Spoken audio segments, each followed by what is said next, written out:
Syekh bin Zaid Al-Abbas yang sudah tidak kurang dari 25 tahun mengajar di masjid ini, ya Pak. Alhamdulillah, tadi kita sudah sama mendengarkan khutbah Jumat yang luar biasa dari Waladul Mahbub Al-Habib Muhammad Hanif bin Abdurrahman Al-Abbas, hafizahullah ta'ala wa ra'ah. Kita semua diingatkan tentang saudara, pentingnya kita peduli kepada sesama muslim. Kita tahu bahwa bulan ini merupakan bulan lahirnya Nabi kita tercinta Sayyidina Muhammad SAW, dan Nabi kita adalah merupakan sosok yang sangat peduli dengan umatnya, ya Allah. Allah nyatakan dalam Al-Qur'anul Karim, faqala ta'ala, laqad ja'akum rasulun min anfusikum azizun 'alaihi ma 'anittum harisun 'alaikum bil mu'minina. Sadaqallahul 'azim. Luar biasa ayat ini, ya. Dalam ayat ini Allah Subhanahu wa taala menginformasikan kepada kita, menyampaikan kepada kita di dalam ayat yang kita bacakan tadi. Allah Subhanahu wa taala menginformasikan kepada kita tentang siapa, apa, dan bagaimana Nabi kita Muhammad sallallahu alaihi wasallam. Allah katakan, akan ja'akum rasul, telah datang kepada kamu sekalian seorang rasul, seorang utusan yang dikirim oleh Allah Subhanahu wa taala. Rasul yang mana? Min anfusikum, rasul yang berasal dari jenis diri kalian sendiri, dari jenis manusia, bukan jin, bukan malaikat, saudara. Bahkan dalam qiraat yang lain disebutkan min anfasikum, dari orang yang paling bagus di antara kalian semua. Bagaimana itu rasul yang diutus oleh Allah Subhanahu wa taala tersebut? Allah menyatakan, laqad ja'akum rasulun min anfusikum azizun 'alaihi ma 'anittum. Yang mana rasul ini akan merasa sangat berat, terbebani ma'anittum, atas segala apa saja yang kamu derita. Subhanallah. Allah yang kasih kabar. Derita kita, derita Nabi. Susahnya kita, susahnya Nabi. Sulitnya kita, sulitnya Nabi. Sedihnya kita, sedihnya Nabi. Harisun alaikum, di mana sang Rasul. Jadi Allah yang mengabarkan kepada kita bagaimana kecintaan Nabi terhadap umatnya dan bagaimana kepedulian Nabi terhadap umatnya. Saking peduli, saudara, suka kita yang suka Nabi, duka kita yang duka Nabi. Akhirnya, maka itu jangan sekali-kali sudah kita membiarkan umat Nabi dalam duka. Kalau kita membiarkan umat Nabi dalam duka, berarti kita membiarkan Nabi dalam duka, saudara. Dan jangan biarkan umat Nabi ini menangis tertindas, terdalim. Jangan. Tangisnya mereka, air mata mereka, itu juga akan membuat sedihnya Nabi kita Muhammad sallallahu alaihi wasallam. Maka itu ahibahil kiram, sebagaimana kita tahu dalam sejarah bagaimana Nabi, saudara, begitu penuh kasih sayang kepada para sahabatnya dan penuh kasih sayang terhadap orang-orang miskin, orang-orang yang tidak mampu, orang-orang yang lemah, saudara. Nah, sepatutnya itu semua menjadi contoh bagi kita sebagai umat yang ingin selalu menjadikan beliau sebagai suri tauladan, insya Allah. Maka itu saya ingin ingatkan semua saudara, siapapun kita, kalau anda jadi pejabat mau sukses, kasihani orang miskin, kasihani rakyat anda. Kalau anda berjuang mau menang, saudara, maka dekati orang miskin, dekati orang susah. Nabi yang pesankan itu apa kata Nabi dalam satu hadis, saudara? Nabi mengatakan, Nabi sallallahu alaihi wasallam, innakum la tunsuruna bi du'afaikum. Sesungguhnya kamu sekalian niscaya pasti akan diberikan kemenangan oleh Allah, diberikan kejayaan oleh Allah bi du'afaikum,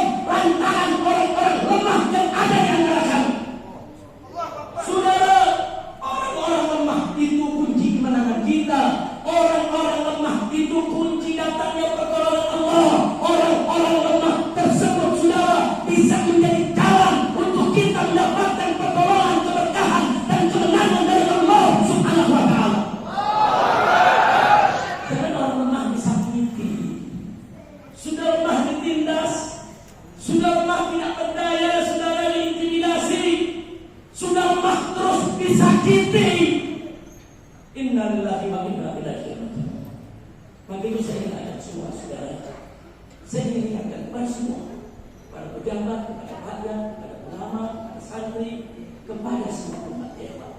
Ingat baik-baik, dunia dan isinya cukup memenuhi kebutuhan seluruh umat manusia yang ada. Cukup. Allah Maha Adil, Allah Karim, Allah menyediakan dunia ini cukup untuk memenuhi kebutuhan seluruh umat manusia. Hati-hati, dunia dan isinya tidak akan pernah cukup, saudara, untuk memenuhi kerakusan seorang manusia. Saudara, manusia begitu banyak, kalau tidak rakus, saudara, dunia dan isinya cukup untuk menghidupi mereka, cukup untuk memenuhi kebutuhan mereka. Tapi dunia tidak akan pernah cukup untuk memenuhi kerakusan seorang manusia. Satu manusia rakus saja sudah menjadi musibah di tengah-tengah umat. Bagaimana kalau banyak orang rakus ya saudara? Sifat rakus, serakah, loba, tamak saudara. Coba kita lihat, kita punya lagi bermain oligarki, mereka sudah kaya raya, punya gedung-gedung bertingkat, punya mobil serba mewah, rumah luas, hartanya 7 turunan tidak habis, tapi mereka rakus, mereka serakah, sampai tanah-tanah rakyat kecil tetap mereka incar, mereka usir itu rakyat dari tanah rakyat ya sudah. Saudara, keserakahan macam ini harus kita lawan. Keserakahan tidak boleh dibiarkan. Keserakahan bisa mengundang bala. Keserakahan saudara akan selalu melahirkan kesedihan di kalangan bawah. Maka itu saya ingin ingatkan di sini saudara, jangan berdalih investasi saudara kemudian rakyat kecil ingin Indonesia. Jangan juga berdalih itu tanah negara. Tanah negara dari mana? Negara ini lahir sejak kapan? Negara ini lahir sejak tahun 1945. Sebelum itu di mana? Sebelum itu tidak ada, negara Indonesia tidak ada sudah. Sebelum itu rakyat Indonesia di berbagai pulau sudah punya tanah mereka. Mereka sudah punya rumah. Mereka lahir turun di kampungnya masing-masing saudara. Mereka lah pemilik tanah-tanah tersebut saudara. Kemudian tanah mereka dirampas oleh penjajah Belanda saudara. Belanda datang, sawah mereka, kebun mereka, tanah mereka, lahan mereka, pulau mereka, harta mereka dirampas oleh penjajah Belanda. Kemudian mereka hidup dalam penderitaan, mereka dijajah, saudara, diperbudak. Begitu penjajah Belanda pergi meninggalkan Indonesia, kita berhasil merebut kemerdekaan, saudara. Kita berhasil mengusir penjajah. Mestinya tanah yang dulu milik rakyat diambil oleh penjajah wajib kembalikan kepada rakyat sebagai pemiliknya, bukan diambil oleh negara, saudara. Kalau tanah-tanah yang ditinggalkan oleh penjajah Belanda semuanya diambil oleh negara, apa bedanya negara dengan penjajah Belanda, saudara? Negara itu wajib melindungi rakyat, mengayomi rakyat, membantu rakyat, menolong rakyat, bukan merampas tanah rakyat. Tentu saya mengajak semua saudara, hari ini saudara kita dalam panggung lain sana yang mengalami penderitaan, besok bisa kita di Jakarta yang muslim semua. Hati-hati saudara, hati-hati, jangan kita tidak peduli. Malah yahtamma bi umur muslimin falaysa minhum. Barang siapa yang tidak peduli dengan urusan umat Islam, mereka tidak termasuk golongan umat Islam. Kita harus peduli saudara. Mereka sudah tinggal di sana ratusan tahun, turun temurun. Itu tanah mereka, itu pulau mereka. Lalu dari mana datang negara buat undang-undang, negara datang buat keputusan, dia katakan itu milik negara, itu tanah negara. Kemudian rakyatnya harus diusir. Sudah, bukan nggak boleh memindahkan rakyat, bukan nggak boleh merelokasi rakyat, boleh, tapi semua harus ada dasar saling ridho, bukan dipaksa dijajah diusir, harus ada ganti rugi yang disepakati, saudara. Tidak boleh ada orang yang dizalimi, saudara. Karena itu saya minta kepada umat Islam dimanapun anda berada, jangan diam. Penderitaan saudara-saudara kita di Rempang Laisan, di Barelang, Batang, Rempang sampai Pulau Galang, sudah. Penderitaan mereka harus jadi penderitaan kita, saudara. Duka mereka adalah duka kita. Jangan biarkan mereka, saudara, dianting-antingkan. Jangan biarkan mereka ditangkapi. Jangan biarkan mereka ditembaki. Umat harus bangkit bela orang-orang yang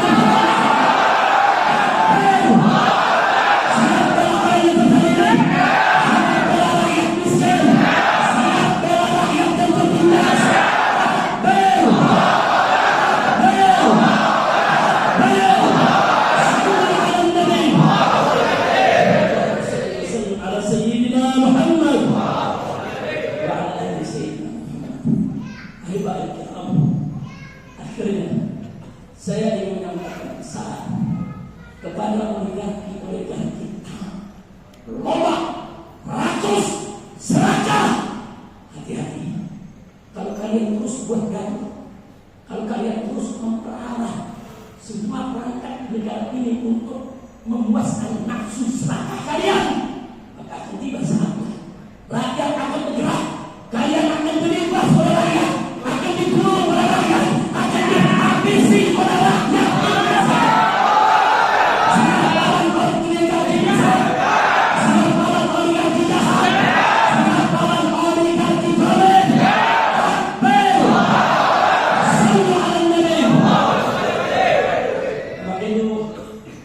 Di akhir amanat saya ini, saya ingin mengajak semua umat Islam dimanapun berada, di masjid-masjid, di musola-musola, di majlis-majlis taklim, di mimbar-mimbar dakwah, banyak-banyak baca sholawat asbiril zalimin bil zalimin.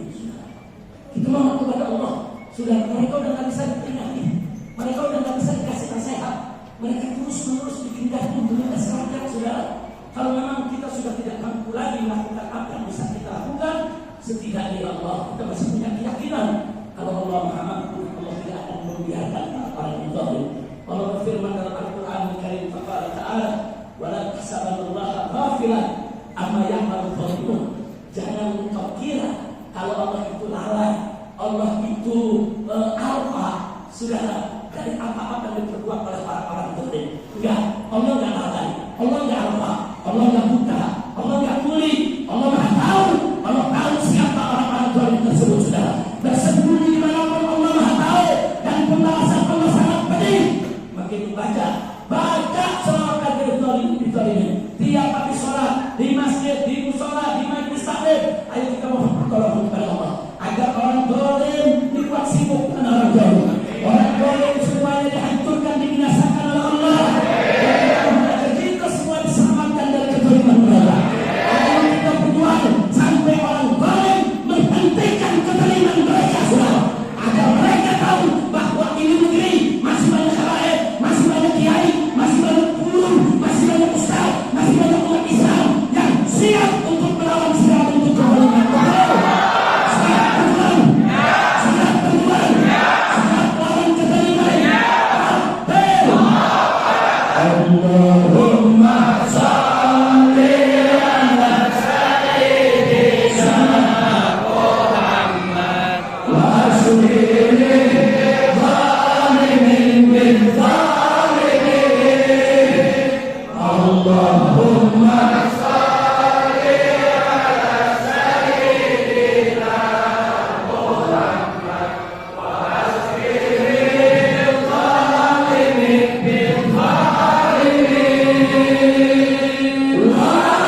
lagi berjanji jahat, berjanji berjanji, ya serahkan, rakus, tolak, loba, supaya hancurkan orang-orang. Salah satu ini. Wa ila hadratin Nabi Sayyidul Mursalin sallallahu alaihi wasallam bisirril Fatihah. Bismillah.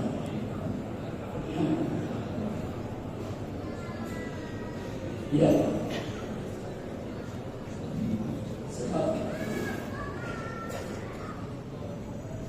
اللهم انزل الفاتحه واسرار الفاتحه والحق المنزل عليه الصلاه والسلام اللهم ارزقنا نصرا عزيزا وفتحا مبينا